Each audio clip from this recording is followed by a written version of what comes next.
jabá de falar dele, que é o mestre de obra que eu adoro, que ele fez todas as casas que eu fiz, e ele é um artesão. Então, assim, uma homenagem a ele. Essa é a Casa Varanda, que foi um projeto também mencionado no prêmio Pija. Essa é uma maquetinha para mostrar o estudo dessa luz. Então, falando do lugar, da geografia, é um lugar embaixo da montanha, cheio de árvores centenárias, então foi difícil encontrar esse lugar da casa, porque não queria derrubar nada, não queria tirar uma planta. E eu acho que esse trabalho é um trabalho assim, um pouco preguiçoso, assim. Ele não tem muito detalhe, não tem muitas ideias e também não tem muito dinheiro. Então, ele é preguiçoso nesse sentido de que tem tudo fácil de fazer, fácil de executar, e tem um pouco assim, a ideia de um handmade moderno, porque ele é, obviamente, uma estrutura bem do Mies van der Rohe, ele tem toda essa presença moderna e com um pouco de adaptação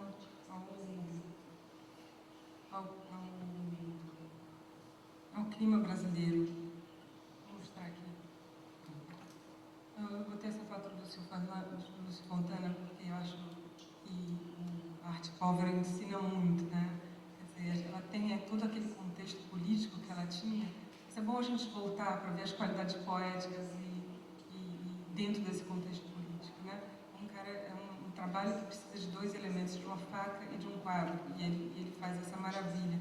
Então eu fico muito encantada com esse tipo de trabalho que você tem poucos elementos e comunica muito. Isso é um trabalho do Peter Brook, do teatro inglês, que também eu acho que com duas varas de bambu você pode fazer, falar de todo o simbolismo da humanidade, da cruz, do sinal de mais. Então, com poucos elementos, ele também comunica muito.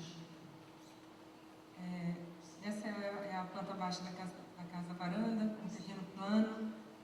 Eu tinha muita preocupação de manter essa perspectiva do terreno, porque é muito bonita, e acabou acontecendo o contrário, cortando e dividindo o terreno em dois. Eu chamo de casa-varanda, porque toda casa brasileira tem a varanda. E essa casa não precisa ter a varanda, ela é a varanda. Porque ela está no meio assim, desse terreno assim, e é usada como tal, tem rede, tem tudo. E a luz, que é esse corte que dá para ver na cobertura, acentua um pouco esse corte no terreno, né? Aqui dá para ver a intensidade da natureza. E aqui o projeto simples, né, de pórticos estruturais de aço, com essas duas, talvez a única coisa que tem de diferente talvez do projeto moderno, né, que é quase uma cópia, é um beiral de 1,5 metro para cada lado, porque no Brasil chove muito, e é uma maravilha você abrir a janela quando está chovendo, não fechar. Né? Então essa presença da natureza está mesmo quando chove. E tem essas duas peças centrais de 24 metros, são duas vigas em U, que suportam o telhado e fazem essa clarabóia com 60 centímetros entre elas. E eu acho que é um terreno que aqui dá para ver a planta, os quartos nos extremos, essa sala no centro e a escada que atravessa de um lado ao outro do terreno. E é um terreno, estava dizendo que é um terreno que eu acho tão bonito que eu não queria fazer nada, porque qualquer arquitetura vai me parecer um absurdo, assim, uma coisa agressiva, então eu procurei uma coisa muito com pouca presença. E no final eu fiquei feliz, assim, porque a maior presença não é física da casa, é uma presença de uma luz que caminha o dia inteiro, como um relógio de sol. Então, fisicamente não tem uma presença tão grande, todas as paredes são transversais ao que você está olhando, então essa luz vai caminhando ao longo do dia.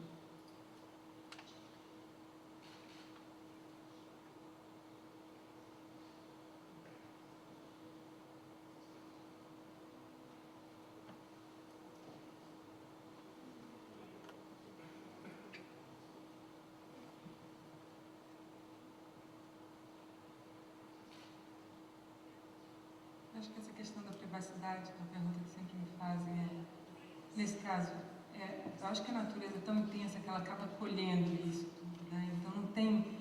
Eu perguntei para ela, você quer botar cortina, você quer fazer alguma coisa para... Ela disse, não me sinto sem privacidade, está tudo tão intenso em volta, as plantas e tudo, e não preciso de nada. Aí eu achei ótimo, não precisa nem botar alguma coisa na claraboia para acordar mais tarde, ela não quis, eu achei ótimo. E finalmente esse é o projeto Humanidade, que é a razão desse prêmio, né? É um prêmio feito junto com a Bia Lessa, um projeto feito junto com a Bia. A Bia é uma pessoa que está trabalhando já há muitos anos com exposição, temáticas, mas ela a princípio é diretora de teatro e ela vem do teatro, então tudo com ela, toda a cenografia dela é muito interativa, então acontece alguma coisa inesperada. E ela que foi convidada, né, como eu já disse, para fazer esse projeto e aí começou a procurar um arquiteto. Eu achei até que o Paulo Mendes da Rocha, ele já fez algumas, não sei porque o Paulo Mendes não publica as cenografias que ele faz para o teatro da Bia, mas ele já fez algumas cenografias para o teatro dela. Então, acho que ela chegou a ligar para o Paulo Mendes, mas ele não estava disponível para fazer esse projeto. E aí a gente foi conversar, visitar o terreno, e aí a gente encontrou isso, que é uma estrutura, como eu já falei, com essa cobertura, coberta com plástico branco, com ar-condicionado, e já existia essa base. Essa base aqui, ela tem 5 metros de altura por 170 metros de comprimento e 3,40 de distância. E eu já achei isso, apesar de estar coberto e feio, já achei isso muito bonito, porque esses corredores dão no mar. E estava tudo com plástico, banheiro, tudo embaixo, mas assim, deu para ver muita beleza nisso. A gente foi visitar em novembro e aí tudo tinha que ficar pronto em junho. Eu falei, Bia, então vamos aproveitar o que existe e continuar essa estrutura. E no vazio dessas estruturas a gente bota as salas. Isso não vai ser frágil, porque as salas vão ser o nó dessa estrutura, o contraventamento dessa estrutura. Então, mas assim, realmente para conquistar a Bia não foi assim. Eu disse, vamos fazer uma estrutura que o vento atravessa, que a chuva passa, que coloca o homem na condição mais frágil da natureza, para ele lembrar que ele é frágil. E a questão do Rio+20 não era fazer um prédio só bonito. E essa situação geográfica vou voltar um pouquinho aqui para mostrar a situação geográfica desse pavilhão. Ele tem 260 graus de mar, e não é um mar calmo, é um mar intenso, né? Então você começava a subir essa estrutura, e a gente subia durante a obra, e a questão era o medo, das pessoas terem medo de subir, ou de pânico mesmo. Então mas eu acreditei que isso não ia acontecer, realmente não aconteceu, e o fascinante é que foi assim um caminho na paisagem, era uma coisa que você via o Rio de Janeiro de pontos que você nunca viu, e essa coisa toda intensa da natureza agora foi sentida, e isso era isso que a gente queria. Então esse foi o primeiro croquis. A gente não sabia, eu não sabia que essa estrutura ia ser desmontada e remontada para o Rio+20. A gente achou que já ia continuar. Eu falei, não, já temos aqui muito tempo de trabalho, são 40 dias de trabalho só para montar essa estrutura, a gente tira essa parte de cima e continua. Então a gente já está com o projeto, mas não foi isso que aconteceu. Foi até bom, porque essa distância de 3,40 ia ser muito pouca para o projeto, acabou ficando 5,40. E aqui no estudo tem 25 metros de altura, acabou ficando 20. Então ficaram, afinal, 5 paredes, 170 metros, por 20 de altura, com a distância de 5,40 entre elas. E essas são as salas, e a ideia de que esses planos, obviamente, seriam frágeis se não tivessem essas salas para segurar. E eu fiquei um pouco fascinada com esse material. Eu não tenho assim nenhuma fascinação por um material ou outro, né? Mas descobri em cada um deles um potencial que eles têm. Então, capacidade de carga que o andaime tem e a não densidade de matéria que o andaime tem é uma coisa que eu fiquei encantada. Porque, por exemplo, o muro de pedra da casa que eu mostrei de Rio Bonito, ele tem praticamente a mesma largura, né? Um pouquinho mais, tem aqui, mas é o oposto estrutural. Um tem uma densidade de matéria e o outro não tem matéria, e eles têm a mesma capacidade de carga, né? Aqui eu botei isso não para dizer que é tão bonito quanto o Partenon, mas é para falar assim, que eu acho que esse objeto ele tem uma característica monumental que é ocidental e esse monolito, quer dizer, isso é muito antigo na nossa história, né? E eu acho que, apesar que é curioso que é um oposto, né, de ideias mesmo, porque um pavilhão que tem essa imagem ocidental, mas o material é tectônico oriental, porque a origem do andaime é oriental. Os nós, a trama, os orientais construíram durante séculos com tramas, com tecidos, com armação, né, tectônica. E o ocidente é mais estereotômico, constrói por empilhamento de massa. Então tem uma imagem ocidental, mas tem uma construção oriental. Isso é visto de lado, os primeiros estudos, né, o que já existia, o que a gente fez, que foi levantar. Então, esse aqui, por exemplo, era um auditório duplo que acabou não acontecendo. E eram os estudos iniciais. E aqui já é o corte final. E aqui dá para perceber bem esses corredores, essas paredes estruturais. Todo o caos que acontecia dentro dessa ordem, porque assim, nesses planos tem 170 metros por 20 metros, e o que acontecia dentro foi assim, não teve um estudo da forma, né? Porque a gente na arquitetura estuda muito a forma, não teve estudo da forma. Depois dessa proposta, podia acontecer o que fosse. Então, o programa que chegava encontrava o seu lugar de uma maneira caótica, então tem essas rampas e escadas, e se a rampa fosse aqui ou a outra lá, o projeto seria o mesmo, quer dizer, era aberto a esse caos, a qualquer coisa.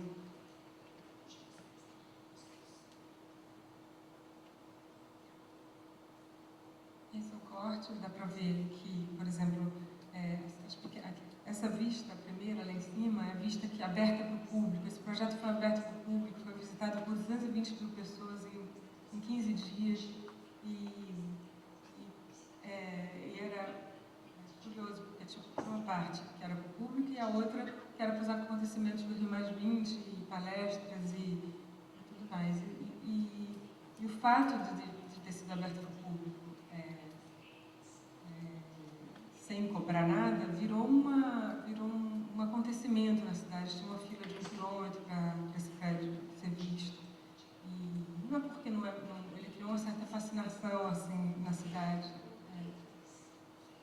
Aqui dá para ver como é simples a estrutura, a gente não tem tanto que pensar sobre essa estrutura. Por quê? Só tem 2 tipos de vão, uma de 75 e uma de 2,20 de altura. De 75 vem-se um vão de 5,40, de 2,20 um vão de 20 metros. Então virou quase um jogo, assim, não tem muito cálculo estrutural para ser feito, muita questão técnica. E aqui o início da construção, em Copacabana. E aqui se vê claramente esses planos estruturais subindo, ali aquelas peças horizontais para segurar esses planos, enquanto as salas não foram feitas, senão eles caíam, né? E aí vou mostrar então, essa é a viga de 2,20 que precisava vencer o vão para o auditório.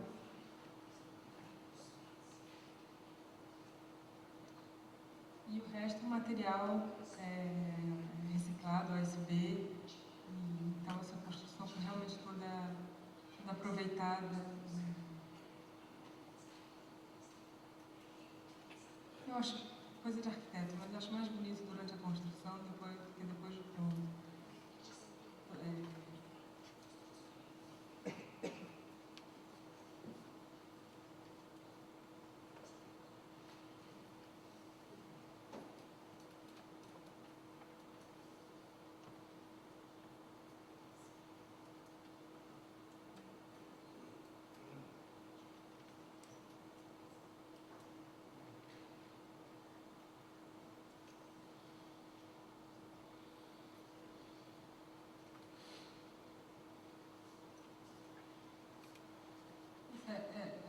cada sala dessa sabia desenvolver uma questão temática e cenográfica, e como tudo que ela faz, tudo tem algum movimento.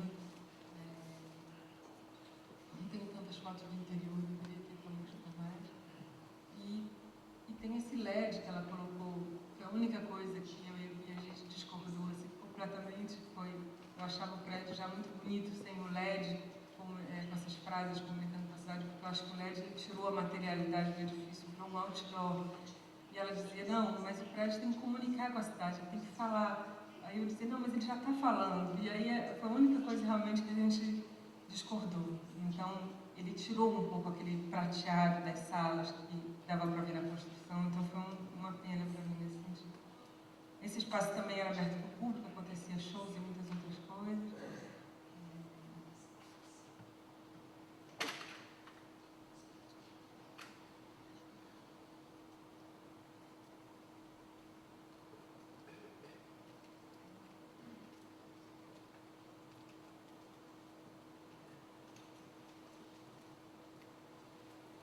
Esse era o ponto para ela, que realmente a gente dividiu as equipes, a arquitetura e toda a questão cenográfica.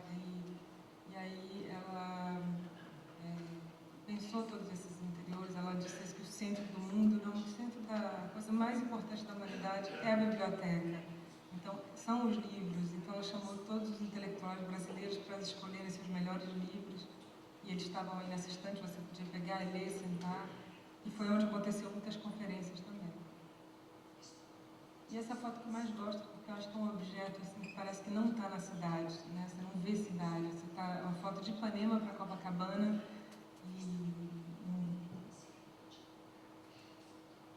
E essa frase do Paulo Mendes, para mim, foi a frase assim, que eu e a Bia, a gente visita muito o Paulo Mendes, conversa muito com ele, porque para mim ele é não só um grande arquiteto, mas ele é um pensador da arquitetura brasileira. Então, para mim, a primeira e primordial de arquitetura é geografia, mas eu acho que ele está falando de geografia no sentido mais amplo que essa palavra pode ter, porque ele fala de geografia não dos recursos naturais, da localização física, mas é a relação da humanidade com o território. Ele fala disso, como tudo que ele fala, de uma maneira muito ampla para ser compreendido. Eu acho que essa questão do sustentável, que não tem como não falar disso, desculpa, fico tentando não usar essa palavra, mas tem que usar. Eu acho que quando ele fala da geografia, ele está falando que cada ponto geográfico do planeta tem que encontrar um ponto de equilíbrio. Não existe um modelo de arquitetura sustentável. Essa arquitetura aqui ela não podia estar no Rio, sabe? Então, cada lugar, e é tão sensível quanto 100 metros ou 200 metros, quer dizer, isso muda o que você propõe, o que você vê. É isso. Eu queria agradecer a tudo, ao prêmio, que foi assim, uma surpresa grande, e agradecer também a presença da presidente da Firjan, Ângela Costa, e do diretor-geral do Sistema Firjan, Augusto Franco, que foram um dos realizadores do Rio+20, que estão aqui presentes e me deixaram muito feliz com isso. Obrigada.